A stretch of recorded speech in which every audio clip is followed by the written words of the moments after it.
Welcome to the Coast to Coast podcast, brought to you by Play Picks and the Lines. Coming to you from the West Coast, Josh Lander, joined by my guy Nate Weitzer on the East Coast. And we're looking at a pretty decent Tuesday night slate here. In this one, we're going to be taking a look at the Cavs, headed to Atlanta to take on the Hawks. Darius Garland is back in this one. Make sure you check out Nate's great article up on playpicks.com with some best bets and player props in there for you. And do like and subscribe to that page, as we got a couple other videos up for you today, including that player props video starting about 500 on the week, but we will look to rise above 500, well above, and get those units up for you guys this week. And as always, if you do still need a FanDuel or DraftKings account, head to fdpicks.com or dkpicks.com and find those listings in your area, such as what we've got for tonight. Nate, let's get into it. Yeah, the Cavs right now, pretty much a pick 'em in Atlanta. They're actually 1-point favorites there, with the total rising a little bit up to 220. You mentioned Darius Garland is expected to play. He kind of just sat the second leg of a back-to-back at the end of last week, and they promptly lost to Philly.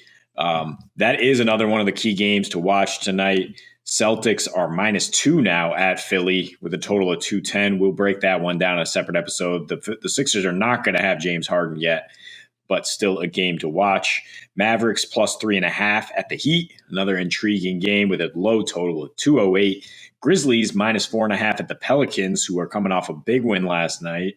Pacers +13 at the Bucks, who are coming off a big loss last night. Hornets are +6 at the Wolves in a game with a 245-point total that I expect we will mention in our player props.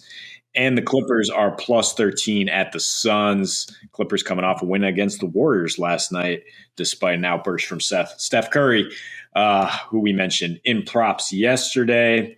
But we're focusing here on Cavs and Hawks, two teams that play good, very good team ball, two teams with pretty stark home road splits, and that's what I'm keying in on here. Last Thursday, I was trying to convince Josh that the Pacers, and because of their style of play, would go over with the Cavs, because the Cavs are on the road, because the Cavs have seen their defensive rating rise about 5 points on the road lately. They're giving up about 5 more points per game on the road. They're scoring more. And when Darius Garland is in there, it's obviously a huge difference either way. He's not even listed on the injury report, indicating he basically was sitting for load management in that second game. So as long as Garland's in there, expect a nice point guard duel here between him and Trae Young. The Hawks have lost 4 of their last 5, quite a few of those games on the road, and they are quite a different team at home. This was the story of their season at first, where they could only win at home. Right now, it's that they can only light up the scoreboard at home. Where in their last 10 home games, they're averaging 120 points per game, shooting 51% from the floor, getting 28 assists per game. Very impressive offensive numbers. They're pretty impressive on both ends of the floor while going 8-2 straight up here. 10th in rebounding rate, 6th most points in the mid-range, and 5th most, but not scoring in the paint. So that actually matches up pretty well against the Cavs team that packs the paint with those two rangy 7-footers, Mobley and Jarrett Allen. I'm just looking at the over here again, trying to double down after calling that against the Pacers. The Cavs are now 8-3 to the over as road favorites. They're basically below 500 in any other situation as other than being road favorites. And way below when they're home favorites, for example. So there's a big difference here. You look at the second meeting between these teams this season on December 31st. It totaled 239 after the first one was a slugfest. And the Hawks actually only had 2 starters in that game on the 31st. They were in that COVID outbreak. They had Trae and Capella and nothing else. Bogey is questionable tonight. John Collins will be out. That John Collins being out actually supports the over even more. You look at the last 2 years, the Hawks defensive rating rises from 114 to 123 without JC here. So I think we're definitely going to see some points in this game as long as Darius Garland's active. I do like the Hawks to win at home. I mean, the Cavs, they're also above 500 against the spread in most situations, except when they're road favorites. They haven't necessarily caught up to the expectations that have adjusted in terms of odd makers expecting the Cavs to handle business in tough spots like this against a Hawks team that's better than their record, let's face it. So I think the Hawks are going to get this win at home here. And and when they win, like I mentioned, they're scoring 120 at home their last 10. That includes a dud against the Celtics, who are one of the few teams that can shut them down. When they win, they're going to get a lot of points. So I would parlay that with the over on the money line there, get you about plus 200 and try to get some extra juice there. Yeah, I like it. I mean, you could take a tease if you feel better about if it made you feel better about the total. But yeah, as we mentioned, all these numbers, it's Hawks at home and Cavs on the road as a favorite. Really, I mean, it's a pick 'em essentially, right? It's a 1-point spread, but the point is they're not underdogs on the road, which means that they're apparently they're supposed to go over. I think you mentioned the John Collins number. That's huge, not only just because of how much that impacts their defensive rating. Whomever they're playing against, they're playing a team right now where they could really, really use a roughly 6'10" athletic, versatile big man / wing when you're playing, potential rookie of the year Evan Mobley on the other side, who's going to be in that role. These teams are built similarly in the front court when you look at that from that standpoint. You've got a giant rim protector in Capella and Jared Allen, and then a more swifter of foot sort of Forbes guy, right, in John Collins for the Hawks and Mobley for the Cavs. And that's a big loss, in my opinion. Obviously, John Collins, we know what he does on defense, and then that matchup is going to be a huge issue for them, which is, I think, a reason why you saw in that 128-118 Atlanta win earlier this season when it was just Trey and Capella just taking on the entire Cavs team, as you mentioned. Also, no Garland in that one, as he hasn't played against the Hawks this season. But still, that offense just went straight up, obviously, to a total of 239 in Cleveland. So, they can score on them. Trey Young can score on them. I mean, he's had 2 good games, scoring 35 and 11 to win that game with Capella,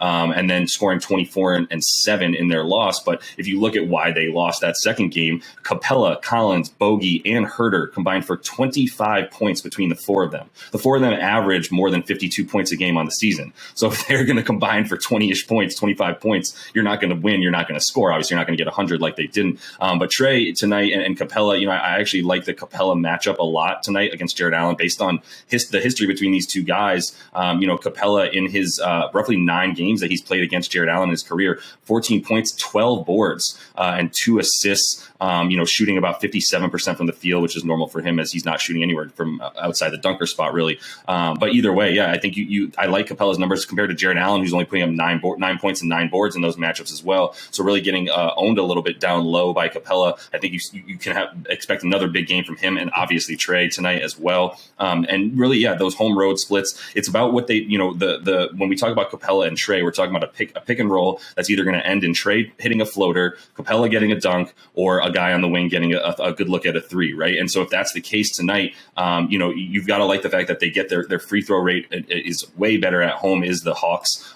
So that, there's going to be a lot more getting to the line for them, which is what Trey has banked on this season, as well as his 3-pointers have gone down a bit, but he's gotten into the lane even more, getting to the foul line a few more times this season as well. So I think, the scoring more at home, they make 2 more 3-pointers at home. And, recently that's been the as you mentioned, Cleveland, they pack the paint. And if you're going to beat them, you're going to be needing to hit threes on the road this season, where they give up 5 more points a game to the Cavs. They also allow their opponents to shoot 5% higher from 3-point range, right? Which is going to be huge tonight, as that's going to be the bulk of where guys outside of Trey and Capella are going to be getting their shots, especially when you don't have, John Collins did tonight, as we mentioned, to hit those, to get in the sort in between shots between those threes and layups that Clay and that Trey and Clint Capella are looking for. So I think this is a good matchup for them to very much so keep it close. And I do like them to win this game tonight. And I think my preferred bet is that money line for the Hawks with the over, as I don't really feel the need to tease it down too much tonight, because all the numbers are telling me this game it should go over. Yeah, and it looks like it's going to drop a little bit just based on the Cavs' reputation and people betting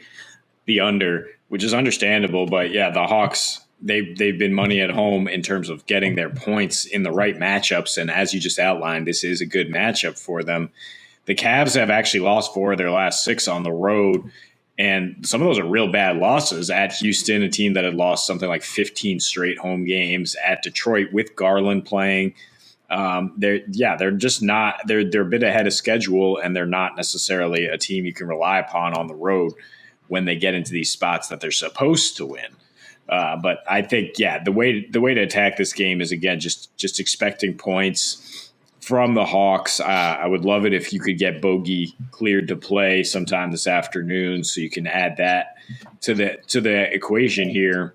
But I think that the Hawks are deep enough at that position to win. I think, you mentioned the positive regression we'll see from Herter and other guys as they play at home. They have much better home road splits, and Trae Young in sort of the high profile matchups lately. We saw what he did against Chris Paul last week, and Darius Garland starting to get a lot of pub, and he's battling a back injury. He's never going to help you defensively. So, I mean, sometimes those back injuries, it perks up when you get the ball on offense, but I think we could see a bit of a back and forth between those two guys. Maybe would look at some bonuses involving them both to get their points and keep this game going over. Yeah, and I mean, as we're recording this, we don't have the Hawks props up right now, just because, as you mentioned, Bogey is still questionable to play tonight. But Trae Young's in his career versus the Cavs also pretty decent numbers for right around his career averages, 25.5 points, 9 assists, and 3 boards. So we'll see. I expect his prop to not get too high in terms of his point prop. I can't imagine it's much higher than 26.5, maybe close to 28 at this point. But if you can find a player performance double with him, if you do like the Hawks to win as we do, I bet I'm assuming 30 points and a W for Trae tonight is going to be pretty nice money, considering that they're underdogs as well. So I'd feel decent about that one, and then see what his point and assist prop is at, as I think he's able to get his tonight against the Cavs. So that is all the time we have for you in this one. Make sure you are liked and subscribed to that page. Check out those other couple videos we have up for you today. And until we see you next, happy betting.